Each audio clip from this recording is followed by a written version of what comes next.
Hi friends, ನೋಡಿ ಇದು village attached ಪ್ರಾಪರ್ಟಿನೇ. ಮನೆಗಳಾಗವೆ.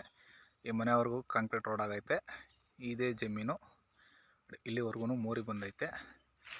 ಇನ್ನು ಮುಂದಕ್ಕೆ ಹಿಂಗೆ ಮೋರಿ ಕಂಟಿನ್ಯೂ ಆಗಬೇಕಿದು. ಇಲ್ಲಿ 2 ಎಕರೆ ಜಾಗ ಇದು. ಈ ಮರಗಳು ಹೋದಂಗೆ ಸ್ವಲ್ಪ ಮಾತ್ರ ಕ್ಲೀನ್ ಮಾಡ್ಸೋರು. ತುಂಬ ವರ್ಷದಿಂದ ಖಾಲಿ ಬಿಟ್ಬಿಟ್ಟಿದ್ರು. ಸ್ವಲ್ಪ ಮಾತ್ರ ಕ್ಲೀನ್ ಮಾಡ್ಸವ್ರೆ. ಮಾರಾಟ ಮಾಡಬೇಕು ಅಂತಲೇ ಜನ ಬರಲಿ, ಓಡಾಡೋಕ್ಕಾಗಲಿ ಅಂದ್ಬಿಟ್ಟು ಕ್ಲೀನ್ ಮಾಡ್ಸವ್ರೆ. ಆ ನೀಲಗಿರಿ ಮರ ಕಾಣ್ತಿದೆಯಲ್ಲ ನೋಡಿ, ಈ ಗ್ಯಾಪಲ್ಲಿ ನೀಲಗಿರಿ ಮರ ಅಲ್ಲಿವರೆಗೂ ಐತೆ. ಹಂಗೆ ಬಾಕ್ಸ್ ಟೈಪ್ ಐತೆ. ಪ್ಲಸ್ ಒಂದು 2 ಎಕರೆ ಜೊತೆಗೆ ಒಂದು 20 ಗುಂಟೆ ಎಕ್ಸ್ಟ್ರಾ ಜಮೀನು ಐತೆ ಇದರಲ್ಲಿ. ಖರಾಬು ಕಲ್ಕುಚ ಮೊದಲು ನೆಡೆಸಿ ಎಲ್ಲ ವ್ಯವಸಾಯ ಮಾಡ್ತಾಯಿದ್ರು. ಈಗ ಚಿಕ್ಕನ ಒಂದು 10-15 ವರ್ಷದಿಂದ ಬಿಟ್ಬಿಟ್ಟವ್ರೆ.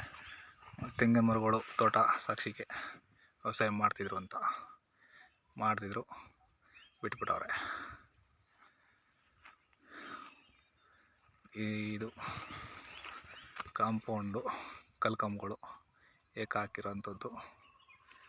ಅದೇ ಥರನೇ ಇದು ಕಲ್ಕೊಂಬನೆ ಇಲ್ಲಿಗೆ ಬಾರ್ಡ್ರ್ ಆಗುತ್ತೆ. ವಿಲೇಜ್ ಅಟ್ಯಾಚೆ. ನಲ್ಲಿವರೆಗೂ ಮನೆಗಳು ಆಗ್ಬಿಟ್ಟವೆ. ಪ್ರೆಸೆಂಟ್ ಡೆವಲಪ್ಮೆಂಟ್ಗೆ ಸೂಪರ್ ಜಾಗ.